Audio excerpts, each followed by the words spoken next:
Thaina mamangayda kulamada yamna lairaba samu kauba sayam pokpanupa amakak layrammi. Mahaki masa taruktugi ningay sakrida nong matamagi nupidudi masam mana pauba ningtina hatpa ng lamde. Adubu makoygi khara sapapa hairagadi mahaki masya masal singdu yamna nungay yaypaba inakunba imungda loinamak onglammi. Maramaduna ningol mayam aduna mahaki imungi awat apa kudingmag menkatlammi. Nong maginumitadi samugi masya thabadu maupagi suning daba mataududa sauning bapoklammi. Maramaduna tabana sauna laklaga asumna hairammi. Ibungo, nangbu na samayam siga suginomgi haibagi wakaldi laite. Nate nangbu, ay koina nanggi yumse kayam kuina menbangam doribano. Nangne wakal muna kaluko. Samu tawa isa sadana nuklaga kumlaki. Ise, matam karadi ise hoy mayamna asum menbirakko. Adubu ay gisu, isa singse, suba nomba hek ngambadagidi. Aisu isi hoida yat aroida. Taba mokpagi thoksadaba mataududa sauningbana loire adubu hairuraga wa manglaga tokani khanduna tuminna layrammi. Samu nongmata matu masa mayamdugi thoina khalamde magi haibabu masi masal mayam aduna melaga mana khongrai satlaga saba asitane. Masi masal mayamdusu mahaki mataududa penadrabani. Adubu mama asumbidugi khalaga makoisu menbadi toklamde. Nong maginumitadi ningol mayamdu wa khanarami. Ningol mayamki khwaigi iton-tonbi apabina asumna hairami. Aikhoy tasogi moongse yamna henmalle. Ima laybasida aikhoysu imagi khalaga hojikti meli. Hayeng ima laytaba matungdadi aikhoyna asum melaga laybase yaba natte. Thaba noklaga khumlakki. Inakton adugidi thoina waruganuta. Hayengwai masu pibamna sudanom daba yadabagi matang lakadoribani. Madu kandada maraina sunomzani. Tasengna ningol mayam aduna mama asunbidubu ningkina pisa pitak taunaba hotnavada samugi imungdu awat apa kudingmag melibani. Adubu makoysu mapukningdadi sauningbana loirabani. Asumna asum hawkibana samugi mama asunbidu yamna kanna ngamsilaklamde. Hairiba pausi samuna masanupada masi masal mayamda hayhalammi. Pau hektabaga masi masal mayamdusu phamsen phangak tonanaba khudakta haunaraga laklammi. Mayam ubaduda samugi nupina asumna hairammi. Inama hoy mayam laklabra haidana hangbada loirabani. Aidi kumpham khangdrabani. Thaba khajik noklaga kumlaklammi. Phare aikhoy laklabanina aikhoy pulap imagi manakta sanglurasi. Asumna haiduna makoy mayamdu mama asunbidugi manakta pulap sanglammi. Samugi mamadusu masa ningol mayam ubaduda masadu nungayta momon minok tamlakki. Asum tawna ningol mayamduga siga maygawa tanaraba matungda ikuy-kuidana samugi mamadu aroyba yahib tankre. Magi aroyba mathaw mangam pangthuknaba hotnabada sel laytabana samugi matay manawdu makok isaw-sawrammi. Upay laytabadagi mayam mamangda sopa tare khanduna mamagi mathaw mangamgi damag asangba selsingdu ningol mayamdu khainaraga puthuklammi. Ningol mayamdu angam-angamba puthuknaduna mamagi mathaw mangam adudi miyam mamangda soptaba haibadu oirammi. Mamagi aroybagi mathaw yawba lakpa ahal amana asumna hairammi. Tada samugi mamagi aroybagi mathaw sidi onthokna phajanabu sunkreda. Ahal amana noklaga khummi. Hoyne onthoknabu masu takre. Asumna khul miyamdu samugi mamagi mathaw mangamdu masu tai haiduna wari narammi. Samugi imungdu mama laytaba matung matam kharadi mina mateng piramba sengsak sel thumna imungdu salayrammi. Adubu madu loikraba matung dagidi imungdu mahi langba hauraklammi. Samugi nupidu makok maru isaw-sawba makai masa mayamgi ningay khangba ngamlamde. Maramaduna saungna asumna hairammi. Ayne pungpen-pen ba haibado oire. Mapa suningdaba sibu ngangnagadra. Masa mayam sibu laknagadra. Ay pele. Asumna haiduna samugi nupidu makutna maraybagda tasilaga khangjarammi. Phagi-phagidagi imungi oirakliba matawaduda samusu wakal masa amadi khanba haurakki. Adubu khanjay haibatani thabak oinadi sungsu suramde. Samugi nupidu mapuroibagi mataududa yamna pelamde isau langba hauraklammi mahaki nupigi isaududa taningdaduna Samuna hairammi. Hai nupi nangi isaudo taningde aisu kari tausige haidana khalidana masimaktada isau irang langlabadi aibu kari tau hairibano. Magi nupidu sauna kumlakki ho khallaga adum laibadunadi yaroye nasa mayam sina marul amana amuk lamle sage amana amuk adu thakke ada sage ai makhoi mayam silaknavada ikoki samsi phawba hatpa sangdre. Samu matuna haribadu thausadana khumlakki hoise aisu karino suba yaba thabak ama yenglage aduga isa mayamgi maning thungan ba haiduni. Asumna hairaga Samu thausadana konthonglomda thokki mahakna thausadana thokki badu ubaduda magi nupidu pendaba asum hengalaklammi. Samugi nupi tombidu pendabadu asum phajin mangamdabadagi matomta sijarage khalammi maramaduna mahak pendabaduna phathaba ngamdabadagi khuldugi mamang pangna seliba tureldu tamna laklammi. Tombi seliba turelduda ngahak munna yenglaga lay aduga mamit cheset usilaga turelduda chongthakre. Matamasida tumlamba tombidu aping aphai oina mitkap thoraklammi. Ngasaidagi tawkiba mayamsi tombigi khomlen manglan oiramle tasengna tombisi mayum pandribi leisabi ama oirammi. Mamai mamit humang anapi kanglibadu makhutna tapna taithoklaga asumna sonjarammi. Is kari mangno hauziki dubo. Asumna hairaga tombi sor sangna hondoksarammi aduga tapna phamungdagi haugalaklammi. Akoibaduda koyang yengi akoibadu ngahak yenglaga lairingai mama ibe madu mabu hokdokpa changsilaklammi. Tombi mama ubaduda mama bu kolaga hikna kapsai tasengna madi magi mamangdu asengba taibangda thokibagomna phaurammi. Masagi mataududa yamna ngakna mamana kari taurabagi haina hanglammi. Tombi mahaki mamangda ukiba mayamdu amata sithadana tamlammi. Tombigi mamadu noklaga kunlakki ihe isasidi madugi oire karisu khalunu makumang haibaduni. Asumna hairaga masanupibu thanjinbirammi. Tombisu mamana adumna thamjinbirakpa aduda wakhal khara ingtharammi. Numittugi nungkhilda tombi mataroi kharaga loinana khulgi pukri achawbada ising sokpa thoklammi.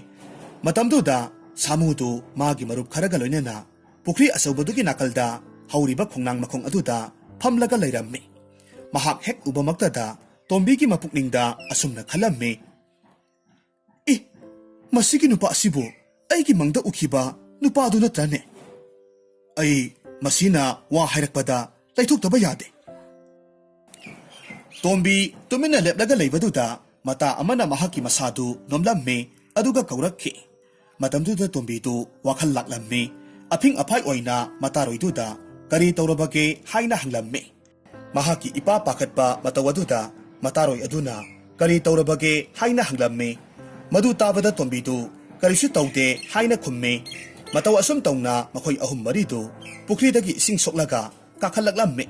Matamaduda Samugi mataw amana tombigi manakta changsilatuna sakhang maikhang nasi hairammi. Maduda tombina mataroi singda yamna thuna halasi haiduna khongthang yangna thangduna chatkirammi. Samugi matawdu makok hotlaga asumna haijarammi. Karinone masigi leisabisibu masak ipa phajamakai ngaujalane. Asumna khanna Samugi matawdu mamanaba mayam leiriba atomda laklammi. Aduga mana wa haiba matamda tombina saubagi maongda taha satkibadu tamlammi. Mataw mayamdu mahakna haribadu taraga nangi nasaktu ubaduda sauningba oirini haiduna mayamna noksinbirammi. Mayamna noksilakpa aduda sauningna nakoina inabaduda haibirubagi wani. Matungdadi haidraga loire asumna hairaga leibakta git laungna phamtharammi. Samuna noklaga hairammi. Hera mayam noksi haidana phagi pangtau tobani saunu itaw. Ado haisu haibani itaw nangi nasaktu asengbagidi laima thikre he. Nupiduna ubada pakhatpa poklambasu yai. Asumna haiduna mayamdu amuk wa noklammi. Asumdana tombina taha satpadu ubaduda mataroi amana asumna hairammi. Tombi Nangbu kari taurabage, aduk taha chalibatubo. Ibiyama nangse, nahankaiga iman manade, nangbu kari taurabage. Tombi noklaga kummi, ita, karisu tawdeta, nasagi nupado, ubada aidi hainadaba phawi, adunane. Mahaki waduda mataroy mayamdu, nupadugi maramda wari amuk saba hauraklammi, asumna matam khara haukre, tombi di mahaki mamangdu, asengba oirakadra haina khalubada, yamna warammi. Asomdana samudi, tombi bu pukri mapalda ukiba numitudagi, kauba ngamdaba makai, pukri mapal atuda, nungti numit khudingi, tombi bu lumba laklammi, samugi mataw amana hairammi. Itaw, ngaykone, nahakna nungti numit khudingi, pukri mapal sida, chatsida hairibasibu kari taurabage. Nate nangbu, pukri mapal sidaga, heloi gaka ongnakrabo. Samuna noklaga kummi. Hoy, sakhenbi heloi ama oknare. Ha, kari haiba. Samu mataudugi pakatpa mataududa noklaga phagi taubani, laisabi ama lumba laklibani hairammi. Asomdana tombidu nungti numit khudingi, pukri mapalda samuna matau kharaga hek phambadu ubaduda ising sokpa chatkadaba phauba talammi. Masigi matung nongmagi numitani mata amana tombi hoida ising sokpa chalusi haiduna hauba laklammi. Matam aduda tombidu yamna hainingdana asumna khumlakhi. Ita ay ngasidi chatlaroyke. Ita hoy mayam chatpiruro. Ita kari tawba yawrabage. Mayam punba oina mayhak chatlusidana. Tombi mata adugi wadu tarubada nokningda noklaga mata mayamga punbagi wati puningbani adubu pukri mapalgi kongnang makhongda nungtigi phamliba thangnaba khulgi pakhangsingdu hainade haina hairammi. Maduda mataroy aduna phare nangna chatningde hairabanina aisu chatlage haiduna chatkre. Tanja aduda tombigi mamasu imungdagi thoraklammi aduga karigino mamanabina ising soklusi haina hauba matamda chatriba karigino haina hanglammi. Tombisu isaw haipet langna asumna khumlakhi. Ima, khulgi pukri asawbadugi mapalda hauba khongnang makhongduda aina hainade haiba nupado nungtigi laktana phamlaga layi. Ai mabu uni khanbada isinga amatta sokpa chatrabani. Tombigi mamadu noklaga hairammi. Haima, adugi oire, angawbisidi mana karisu hairektaba natro. Adu oirabadi nangi satpham thokpa adum chatlaga loire. Asumna matam khara haukre, samudu tombina ising sokpa sunglak laktaba aduda nungaitaba phaurammi. Maram aduna nongmagi numitadi mata amada mahakna ising sokpa laktabadi kari taure haina hanglammi. Mahaki wadu tarubada tombina ising sokpa laktribadugi maramda asengbadu hairammi. Madu tarubada samudu nungaitaba poklammi. Mahakna maram oiraga tombina ising sokpa laktaba oire khaluba matamda mapukningdu hantharaktuna numit adudagi mahak makhoigi khulda lakpa tokre. Khulgi pukri mapalgi khongnang khongda pakhang mayam phambadu phamdre tabada tombidu ising sokpa amuk thoraklammi. Nongmagi numitta mahakna mata kharaga loinana ising sokpa lakpa matamda lambida atopa pakhang khara lakpa thengnarammi. Pakhang mayamdugi maraktagi masak matau tanapa pakhang amakhak yawrammi. Mahak hek ubamaktada tombidi apam nuksi phaurammi. Tombina nokphet tauraga mapukningda asumna khalammi. Tamba oiba sidi onthokna chungphira chakre. Ningol aigi pukningse laita pham khangdre. Mahakna momon noklaga tumina lepdaga leibaduda mataroy amana haiphet chinglammi. Matamduda tombidu wakhal laklammi. Wakhal lakbaduda ikaiduna mahak taha senkhi. Thoibanasu ngasaidagi tombigi mataudu uribani usinadaba sabagi wani. Tombina ikaiduna taha senkibaduda mahaksu masindu singlaga haiphet noklammi. Asumna matam khara haukre tombidu thoibagi wakhalta adumak khallaga leirammi. Nakal amaromdana thoibanadi tombibu thoina khalluba tauramde. Nongmagi numitta thoiba magi marup kharaga tombi hoigi khulda koiba laklammi. Matamaduda tombi hoida tombigi manegi masanupi tababi lakpana maram oiraga tombidu tababiga loinana ising sokpa thoraklammi. Thoibadi ꯇꯕꯥꯕꯤꯕꯨ ꯍꯦꯛ ꯎꯔꯨꯕꯗꯒꯤ ꯃꯃꯤꯠ ꯀꯨꯞꯄ ꯀꯥꯎꯕ ꯃꯈꯩ ꯌꯦꯡꯂꯒ ꯂꯩꯔꯝꯃꯤ꯫ ꯇꯕꯥꯕꯤ ꯊꯣꯏꯕꯒꯤ ꯃꯤꯠꯌꯦꯡ ꯇꯧꯔꯤꯕ ꯃꯇꯧꯗꯨꯗ ꯌꯥꯝꯅ ꯍꯩꯅꯔꯝꯗꯦ꯫ ꯇꯧꯔꯤꯕ ꯃꯇꯧ ꯑꯁꯤꯗ ꯇꯣꯝꯕꯤꯗꯤ ꯃꯄꯨꯛꯅꯤꯡꯗ ꯀꯂꯛ ꯈꯝꯕꯟꯕꯅ ꯄꯤꯛ ꯊꯜꯂꯝꯃꯤ꯫ ꯇꯕꯥꯕꯤ ꯃꯁꯥꯗꯨ ꯌꯥꯝꯅ ꯍꯩꯅꯗꯅ ꯇꯣꯝꯕꯤꯗ ꯂꯣꯟꯅ ꯍꯥꯏꯔꯝꯃꯤ, "ꯇꯣꯝꯕꯤ, ꯑꯁꯤꯗ ꯀꯨꯏꯅ ꯁꯨꯝ ꯂꯩꯔꯒꯨꯝꯁꯤ, ꯏꯁꯤꯡ ꯁꯣꯛꯄꯗꯣ ꯊꯨꯅ ꯆꯠꯁꯤ." ꯇꯣꯝꯕꯤ ꯇꯕꯥꯕꯤꯅ ꯆꯤꯔꯣꯜ ꯇꯧꯔꯛꯄꯗꯨꯗ ꯋꯥꯈꯜ ꯂꯥꯛꯄꯗꯒꯤ ꯀꯔꯤꯁꯨ ꯍꯥꯏꯗꯅ ꯘꯝ ꯘꯝ ꯊꯥꯡꯂꯒ ꯆꯠꯄ ꯍꯧꯔꯛꯂꯝꯃꯤ꯫ ꯊꯣꯏꯕꯗꯤ ꯇꯕꯥꯕꯤꯅ ꯆꯠꯈꯤꯕꯗꯨ ꯇꯨꯡ ꯍꯜꯂꯒ ꯑꯗꯨꯃꯛ ꯌꯦꯡꯂꯒ ꯂꯩꯍꯧꯔꯝꯃꯤ꯫ ꯅꯥꯀꯜ ꯑꯃꯔꯣꯝꯗꯅ ꯁꯥꯃꯨꯗꯨ ꯆꯠꯊꯣꯛ ꯈꯣꯠꯊꯣꯛ ꯇꯧꯔꯝꯗꯦ, ꯌꯨꯝꯗꯒꯤ ꯀꯌꯥ ꯍꯦꯟꯗꯣꯛꯂꯝꯗꯦ꯫ ꯃꯗꯨ ꯎꯕꯗ ꯁꯥꯃꯨꯒꯤ ꯃꯃꯥꯗꯨꯗꯤ ꯋꯥꯈꯜ ꯌꯥꯝꯅ ꯋꯥꯔꯝꯃꯤ꯫ ꯃꯆꯥꯒꯤ ꯃꯇꯧꯗꯨꯗ ꯀꯔꯤ ꯇꯧꯔꯕꯅꯣ ꯈꯟꯗꯨꯅ ꯃꯥꯒꯤ ꯃꯇꯥꯎ ꯑꯃꯗ ꯀꯔꯤ ꯇꯧꯕ ꯌꯥꯎꯔꯕꯒꯦ ꯍꯥꯏꯅ ꯍꯪꯂꯝꯃꯤ꯫ ꯃꯇꯥꯎꯗꯨꯁꯨ ꯑꯁꯦꯡꯕ ꯈꯪꯗꯕꯅ ꯀꯔꯤꯁꯨ ꯈꯪꯗꯦ ꯍꯥꯏꯅ ꯈꯨꯝꯂꯝꯃꯤ꯫ ꯁꯥꯃꯨꯒꯤ ꯃꯃꯥꯗꯨ ꯍꯦꯟꯅ ꯄꯥꯈꯠꯄ ꯄꯣꯛꯂꯝꯃꯤ꯫ ꯑꯗꯨꯅ ꯀꯔꯤ ꯇꯧꯁꯤꯒꯦ ꯍꯥꯏꯅ ꯈꯜꯂꯝꯃꯤ꯫ ꯃꯍꯥꯛꯅ ꯑꯁꯨꯝ ꯈꯜꯂꯛꯄ ꯃꯇꯝꯗ ꯃꯥꯏꯕ ꯃꯥꯏꯕꯤ ꯇꯥꯟꯅꯕꯅ ꯐꯒꯅꯤ ꯍꯥꯏꯅ ꯈꯜꯂꯛꯂꯝꯃꯤ꯫ ꯑꯁꯣꯝꯗꯅ ꯇꯣꯝꯕꯤꯗꯨ ꯋꯥꯈꯜ ꯅꯨꯡꯉꯥꯏꯇꯅ ꯂꯩꯔꯝꯃꯤ꯫ ꯊꯣꯏꯕꯅ ꯇꯕꯥꯕꯤ ꯍꯦꯛ ꯎꯕꯃꯛꯇꯗ ꯃꯃꯤꯠ ꯀꯨꯞꯇꯅ ꯌꯦꯡꯂꯒ ꯂꯩꯕꯗꯨ ꯅꯤꯡꯁꯤꯡꯂꯒꯇ ꯑꯁꯨꯝ ꯂꯩꯔꯝꯃꯤ꯫ ꯑꯗꯨꯅ ꯃꯍꯥꯛ ꯀꯥꯗ ꯇꯨꯃꯤꯟꯅ ꯎꯪꯂꯒ ꯐꯝꯂꯒ ꯂꯩ꯫ ꯃꯗꯨꯗ ꯇꯕꯥꯕꯤꯅ ꯃꯍꯥꯛꯀꯤ ꯃꯁꯥꯗꯨ ꯅꯣꯝꯂꯒ ꯑꯁꯨꯝꯅ ꯍꯥꯏꯔꯝꯃꯤ, "ꯇꯣꯝꯕꯤ, ꯅꯪꯕꯨ ꯀꯔꯤ ꯇꯧꯔꯕꯒꯦ? ꯉꯁꯥꯏ ꯏꯁꯤꯡ ꯁꯣꯛꯂꯨꯕ ꯍꯜꯂꯛꯄꯗꯒꯤ ꯑꯗꯨꯝ ꯎꯪꯂꯒ ꯂꯩꯔꯤꯕꯗꯨꯕꯨ ꯀꯔꯤ ꯇꯧꯔꯕꯒꯦ?" ꯇꯣꯝꯕꯤ ꯅꯣꯛꯁꯤꯟꯅꯔꯒ ꯈꯨꯝꯃꯤ, "ꯀꯔꯤꯁꯨ ꯇꯧꯗꯤꯌꯦ."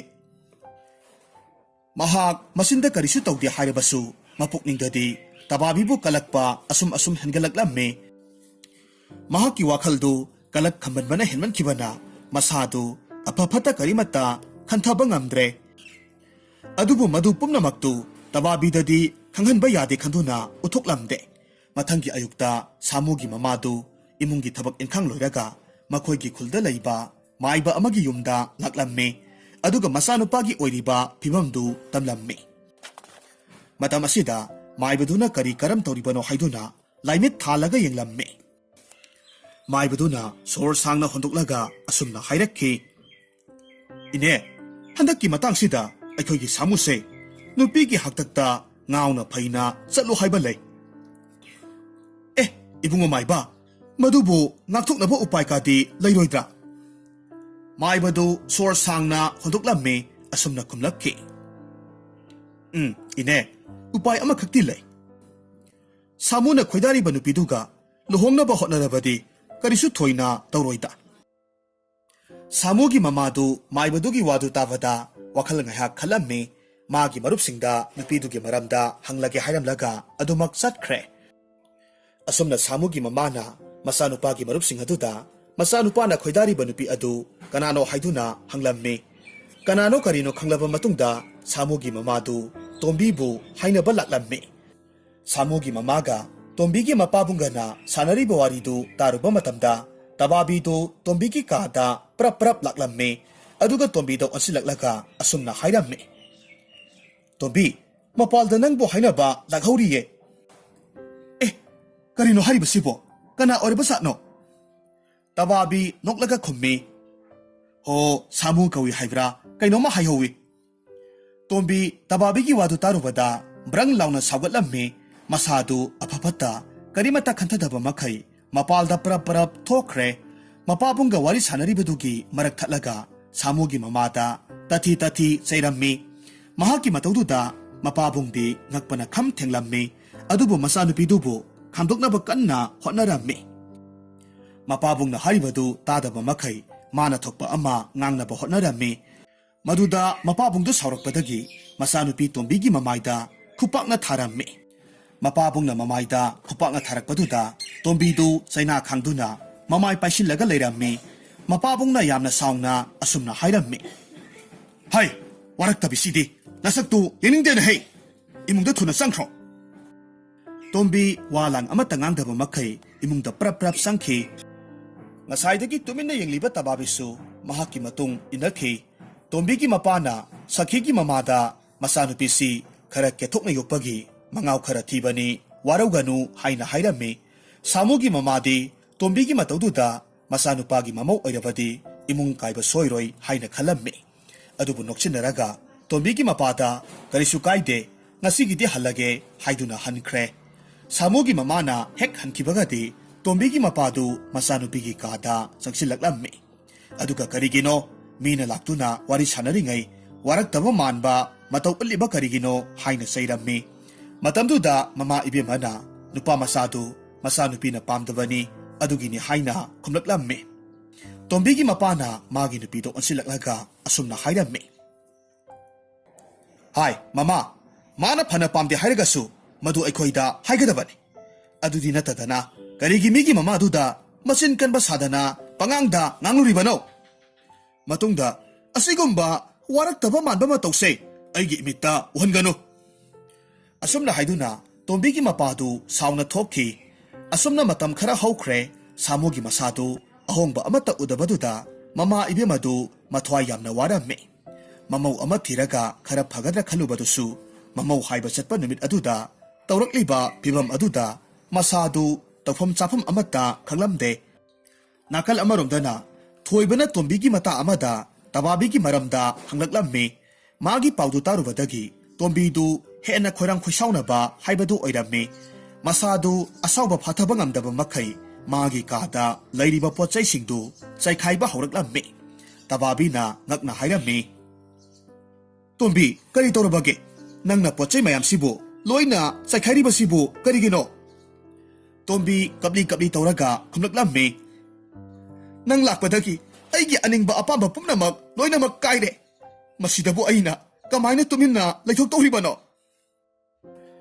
ꯑꯁꯨꯝꯅ ꯍꯥꯏꯗꯨꯅ ꯃꯅꯥꯛꯇ ꯇꯥꯔꯝꯕ ꯐꯤꯔꯣꯜꯁꯤꯡꯗꯨ ꯑꯃꯨꯛ ꯈꯣꯝꯖꯤꯜꯂꯒ ꯈꯔ ꯂꯥꯞꯇꯛꯅ ꯂꯪꯊꯣꯛꯈꯤ꯫ ꯇꯕꯥꯕꯤꯗꯤ ꯃꯍꯥꯛꯅ ꯍꯥꯏꯔꯤꯕ ꯃꯌꯥꯝꯗꯨ ꯋꯥꯈꯜꯅ ꯈꯟꯕ ꯉꯝꯂꯝꯗꯦ꯫ ꯃꯗꯨꯕꯨ ꯀꯔꯤꯅꯣ ꯋꯥꯈꯜ ꯇꯥꯅꯕ ꯃꯌꯦꯛ ꯁꯦꯡꯅ ꯑꯃꯨꯛꯇ ꯍꯥꯏꯌꯨ ꯍꯥꯏꯅ ꯍꯥꯏꯔꯝꯃꯤ꯫ ꯇꯣꯝꯕꯤꯗꯨ ꯃꯍꯥꯛꯅ ꯊꯣꯏꯕꯕꯨ ꯈꯟꯖꯕ ꯑꯗꯨꯒ ꯊꯣꯏꯕꯅ ꯇꯕꯥꯕꯤꯕꯨ ꯈꯟꯖꯕꯗꯨ ꯍꯥꯏꯗꯣꯔꯛꯂꯝꯃꯤ꯫ ꯇꯕꯥꯕꯤꯗꯤ ꯇꯣꯝꯕꯤꯒꯤ ꯋꯥꯗꯨ ꯇꯥꯔꯨꯕꯗ ꯑꯉꯛꯄ ꯍꯥꯏꯕꯗꯨ ꯑꯣꯏꯔꯝꯃꯤ꯫ ꯃꯍꯥꯛ ꯀꯔꯤ ꯍꯥꯏꯒꯅꯤ ꯍꯥꯏꯕ ꯍꯥꯏꯐꯝ ꯈꯪꯂꯝꯗꯦ꯫ ꯃꯇꯥꯡ ꯑꯗꯨꯗ ꯃꯍꯥꯛꯅ ꯋꯥ ꯑꯃꯠꯇ ꯍꯦꯛ ꯁꯣꯏꯔꯨꯕꯗ ꯇꯣꯝꯕꯤꯅ ꯀꯔꯤ ꯍꯥꯏꯔꯛꯄ ꯍꯥꯏꯅ ꯈꯜꯂꯨꯕꯗ ꯋꯥ ꯃꯈꯥ ꯇꯥꯕ ꯉꯝꯗ꯭ꯔꯦ꯫ ꯍꯥꯏꯔꯤꯕ ꯇꯟꯖꯥ ꯑꯗꯨꯗ ꯇꯣꯝꯕꯤꯒꯤ ꯃꯃꯥꯗꯨ ꯀꯥꯗ ꯆꯪꯂꯛꯂꯝꯃꯤ꯫ ꯃꯆꯥꯅꯨꯄꯤꯅ ꯑꯣꯏꯔꯤꯕ ꯃꯇꯧꯗꯨꯗ ꯌꯥꯝꯅ ꯉꯛꯅ ꯍꯥꯏꯔꯝꯃꯤ꯫ ꯏꯕꯦꯝꯃ, ꯀꯔꯤꯅꯣ ꯅꯍꯥꯛꯅ ꯇꯧꯔꯤꯕꯁꯤꯕꯣ?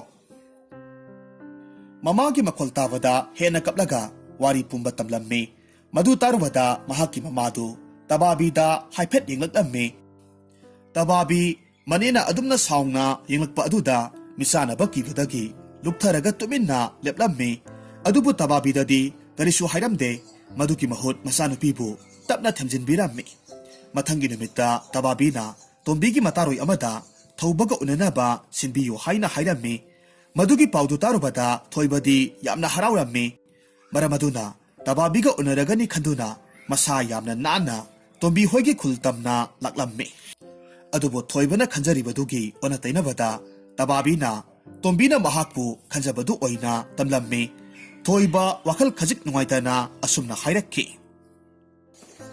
ꯇꯕꯥꯕꯤ, ꯑꯩꯗꯤ ꯅꯈꯣꯏꯒꯤ ꯅꯅꯦꯒꯤ ꯅꯆꯥꯅꯨꯄꯤꯗꯨꯅ ꯑꯩꯕꯨ ꯈꯟꯖꯕꯗꯣ ꯑꯁꯦꯡꯕ ꯑꯣꯏꯔꯝꯕꯕꯨꯗꯤ ꯌꯥꯏ꯫ ꯑꯗꯨꯕꯨ ꯑꯩꯗꯤ ꯃꯥꯕꯨ ꯏꯆꯜ ꯑꯃ ꯑꯣꯏꯅ ꯈꯟꯕꯗꯒꯤ ꯍꯦꯟꯅ ꯑꯍꯦꯟꯕ ꯋꯥꯈꯜ ꯀꯔꯤꯁꯨ ꯈꯟꯗꯦ꯫ ꯐꯔꯦ, ꯅꯪꯅ ꯑꯩꯒꯤ ꯋꯥꯗꯣ ꯌꯥꯔꯣꯏ ꯍꯥꯏꯔꯒꯁꯨ ꯑꯩ ꯀꯔꯤꯁꯨ ꯍꯥꯏꯔꯔꯣꯏ꯫ ꯑꯗꯨꯕꯨ ꯅꯈꯣꯏꯒꯤ ꯅꯅꯦꯒꯤ ꯅꯆꯥꯅꯨꯄꯤ ꯑꯗꯨꯗ ꯑꯩ ꯃꯤꯅꯝꯕꯗꯤ ꯄꯥꯝꯗꯦ꯫ ꯑꯁꯨꯝꯅ ꯍꯥꯏꯗꯨꯅ ꯊꯣꯏꯕꯗꯨ ꯃꯌꯨꯝꯂꯣꯝꯗ ꯍꯟꯈꯤ꯫ ꯇꯕꯥꯕꯤꯁꯨ ꯋꯥꯈꯜ ꯅꯨꯡꯉꯥꯏꯇꯅ ꯃꯌꯨꯝꯂꯣꯝꯗ ꯍꯜꯂꯛꯂꯝꯃꯤ꯫ ꯃꯍꯥꯛꯅ ꯍꯟꯖꯤꯜꯂꯛꯄ ꯃꯇꯝꯗ ꯇꯣꯝꯕꯤꯒꯤ ꯃꯃꯥꯗꯨ ꯃꯥꯡꯒꯣꯜꯗ ꯐꯝꯂꯒ ꯃꯍꯥꯛꯄꯨ ꯍꯜꯂꯛꯄ ꯉꯥꯏꯔꯒ ꯂꯩꯔꯝꯃꯤ꯫ ꯇꯕꯥꯕꯤ ꯃꯅꯦꯅ ꯃꯥꯡꯒꯣꯜꯗ ꯐꯝꯂꯒ ꯂꯩꯔꯤꯕꯗꯨ ꯎꯕꯗꯨꯗ ꯃꯁꯥꯗꯨ ꯈꯖꯤꯛꯇꯪ ꯈꯧꯇꯛ ꯆꯥꯔꯝꯃꯤ꯫ ꯇꯨꯃꯤꯟꯅ ꯏꯃꯨꯡꯗ ꯆꯪꯈꯤꯒꯦ ꯇꯧꯔꯝꯃꯤ꯫ ꯃꯗꯨ ꯎꯕꯗꯨꯗ ꯇꯣꯝꯕꯤꯒꯤ ꯃꯃꯥꯅ ꯑꯁꯨꯝꯅ ꯍꯥꯏꯔꯝꯃꯤ꯫ ꯇꯕꯥꯕꯤ, ꯉꯥꯏꯈꯣ, ꯏꯅꯦ ꯋꯥ ꯍꯪꯒꯦ꯫ ꯇꯕꯥꯕꯤ ꯅꯣꯛꯁꯤꯟꯅꯗꯨꯅ ꯈꯨꯝꯃꯤ꯫ ꯏꯅꯦ, ꯀꯔꯤ ꯍꯥꯏꯒꯗꯕꯅꯣ?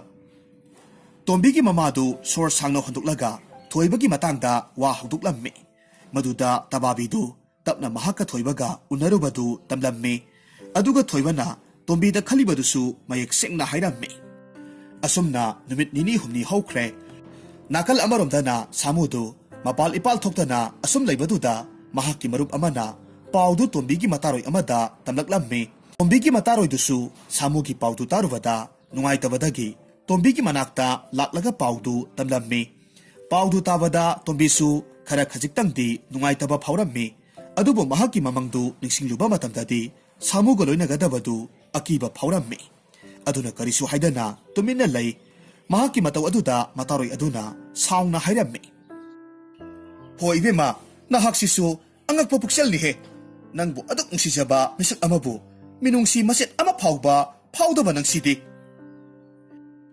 ꯑꯁꯨꯝꯅ ꯍꯥꯏꯗꯨꯅ ꯃꯇꯥꯔꯣꯏ ꯑꯗꯨꯅ ꯇꯣꯝꯕꯤꯗ ꯉꯥꯡꯂꯝꯃꯤ꯫ ꯇꯣꯝꯕꯤ ꯃꯇꯥꯅ ꯉꯥꯡꯂꯛꯄ ꯑꯗꯨꯗ ꯇꯞꯅ ꯃꯍꯥꯛꯀꯤ ꯃꯃꯪꯗꯨ ꯇꯝꯂꯛꯂꯝꯃꯤ꯫ "ꯏꯇꯥ, ꯑꯩꯁꯨ ꯃꯤꯅꯦ, ꯑꯗꯨꯛ ꯍꯛꯅ ꯊꯃꯣꯏ ꯀꯟꯕ ꯅꯠꯇꯤꯌꯦ꯫ ꯑꯗꯨꯕꯨ ꯍꯌꯦꯡ ꯇꯨꯡꯗ ꯃꯍꯥꯛꯀ ꯂꯣꯏꯅꯔꯒ ꯑꯩꯁꯨ ꯑꯋꯥꯕ ꯅꯪꯂꯕꯗꯤ ꯈꯟꯕꯒꯤ ꯋꯥꯅꯤ"꯫ ꯑꯁꯨꯝꯅ ꯍꯥꯏꯗꯨꯅ ꯃꯥꯒꯤ ꯃꯪꯒꯤ ꯋꯥꯔꯤ ꯄꯨꯝꯅꯃꯛ ꯇꯝꯂꯝꯃꯤ꯫ ꯇꯣꯝꯕꯤꯒꯤ ꯃꯇꯥꯔꯣꯏꯗꯨ ꯅꯣꯛꯂꯒ ꯍꯥꯏꯔꯛꯈꯤ,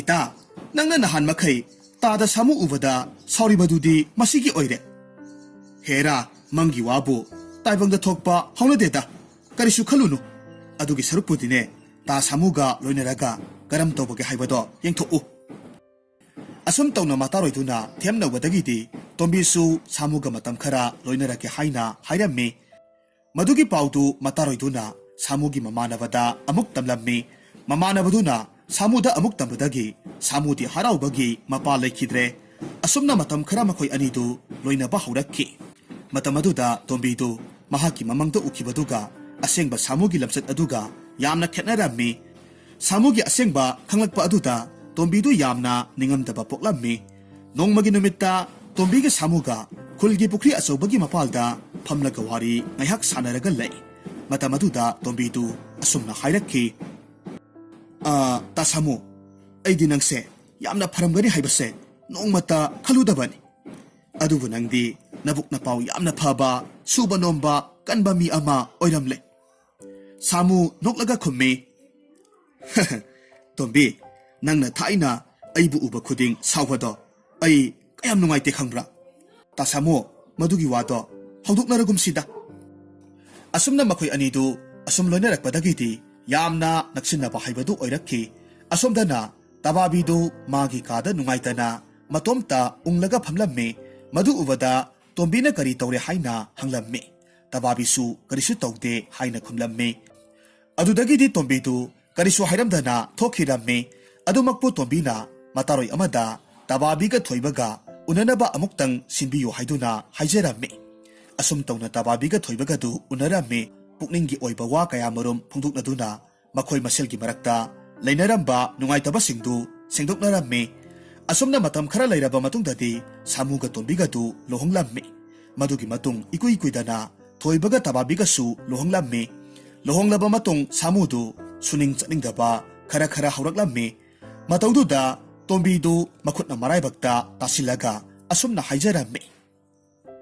"ꯑꯣ, ꯑꯩꯅ ꯃꯁꯤꯗ ꯊꯣꯛꯀꯅꯤ ꯈꯟꯗꯨꯅ ꯃꯁꯤꯒꯤ ꯅꯨꯄꯥꯁꯤꯗ ꯂꯩꯇ꯭ꯔꯕꯗꯤ ꯈꯟꯖꯕꯅꯤ꯫ ꯑꯗꯨꯕꯨ ꯂꯥꯏꯁꯤꯁꯨ ꯃꯃꯤꯠ ꯇꯥꯡꯂꯕꯔꯥ ꯀꯔꯤꯅꯣ, ꯃꯁꯤꯒꯤ ꯅꯨꯄꯥꯁꯤꯒ ꯍꯦꯛꯇ ꯋꯥꯏꯊꯨꯡꯅꯩ"꯫ ꯁꯥꯃꯨ ꯃꯥꯒꯤ ꯅꯨꯄꯤꯅ ꯂꯩꯔꯤꯕ ꯐꯤꯚꯝ ꯑꯗꯨꯗ ꯏꯉꯛ ꯉꯛꯅ ꯑꯁꯨꯝꯅ ꯍꯥꯏꯔꯛꯈꯤ, "ꯍꯥꯏ ꯅꯨꯄꯤ, ꯀꯔꯤ ꯇꯧꯔꯕꯒꯦꯅꯦ?